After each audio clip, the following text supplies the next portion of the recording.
ஆதி திராவிட மக்கள் வாழ்க்கையில் முன்னேற வேண்டும் என்பதற்காக பல்வேறு திட்டங்களை உருவாக்கி கொடுத்தவர் தான் நம்மளுடைய மாண்பு தமிழகத்தினுடைய முதலமைச்சர் அவர்கள்.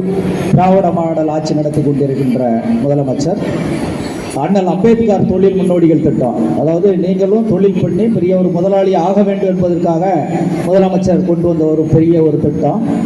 அதேபோல சமத்துவ நாளாக அறிவித்துள்ளார் மாண்பு முதலமைச்சர் அவர்கள் தான். நீங்கள் எல்லாரும் சமமாக இருக்க வேண்டும் என்று அவர் பிறந்த நாளில் அறிவிச்சிருக்காங்க.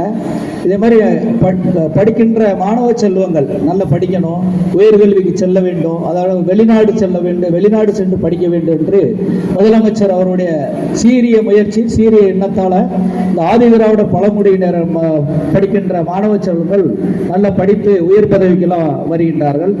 அதே மாதிரி எப்போ தொழில் பண்ணுவதற்கு உங்களுக்கு பல்வேறு திட்டங்கள் இருக்கு. நீங்க முழுமையாக அந்த திட்டத்தை எல்லாம் கடைபிடிச்சு நீங்கள் அதுல தொழில் செய்ய வேண்டும். அதே மாதிரி உங்களுடைய குழந்தைகள்லாம் நல்லா படிக்க வைக்கணும். அதாவது தமிழ்நாட்டில் முதலமைச்சர் தான் அதே மாதிரி ஆதி திராவிடர் மக்களுக்கு, ஒடுக்கப்பட்ட மக்களுக்கு உங்களுக்காக குரல் கொடுக்கக்கூடிய, உங்களுக்காக போராடக்கூடியவர் தான் நம்மளுடைய மாண்பு தமிழகத்தோட முதலமைச்சர் அவர்கள். அந்த வழியில துணை முதலமைச்சரும் அதே மாதிரி தான் நல்லா சிறப்பாக பணியாற்றுவாங்க. அதே மாதிரி நம்முடைய தூத்துக்குடியுடைய பாராளுமன்ற உறுப்பினரும் உங்களுக்காக பணியாற்றக்கூடியவங்க. அதே மாதிரி மேடையில் வைத்திருக்கின்ற மாண்பு அமைச்சர் கீதா ஜெவன் அதே மாதிரி தான். அதே மாதிரி நம்ம மேயர் அதே மாதிரி தான். நம்மளுடைய டிஸ்ட்ரிக்ட் கலெக்டர், மாவட்ட ஆட்சித்தலைவரும் சிறப்பாக பணியாற்றக்கூடியவங்க. அதனால நீங்கள் என்றென்றும் நல்ல தொழில் பண்ணுங்க, நல்ல குழந்தைகளை படிக்க வைக்கணும். அது மாதிரி முதலமைச்சர் என்றென்றும் நம்ம ஆதிதிராவிட சமுதாய மக்களுக்காக உறுதுணையாக இருக்கக்கூடிய முதலமைச்சர்.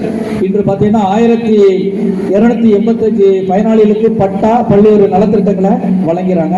அதே மாதிரி முதல்வர் அவர்கள் இப்போ கல்லூரி கட்டடம் பல்வேறு திட்டங்களை செய்து கொடுத்தாங்க. அறிவுசார் மையம் இதெல்லாம் நிறைய பண்ணி கொடுத்துருக்காங்க. நல்லா படிக்கணும், நல்லா சமுதாய கூடலாம் உருவாக்கி கொடுக்காங்க. அதே மாதிரி காலனி வீடுகளுக்கு அயோத்திதாசர் பண்டிதர் நிதியிலிருந்து அவங்களுக்கு அடிப்படை தேவையான குடிநீர், சாலை வசதிக்கெல்லாம் தனியாக ஒரு திட்டத்தை உருவாக்கி கொடுத்தாங்க. இதில் எந்த மாநிலத்திலும் கிடையாது, அது தமிழகத்தில் தான் இந்த மாதிரி நடைபெறுகிறது. அதனால நீங்கள் மாண்பு தமிழகத்தினுடைய முதலமைச்சர் அவர்களுக்கு நீங்கள் என்றென்றும் உறுதுணையாக இருக்க வேண்டும் என்று அன்போடு சொல்லி, அவருடைய செயல்பாடுகளை கிராமப்புறத்தோறும் நீங்கள் சொல்ல வேண்டும் என்று சொல்லி எனக்கு நல்ல வாய்ப்பு கொடுத்த அனைவருக்கும் நன்றி.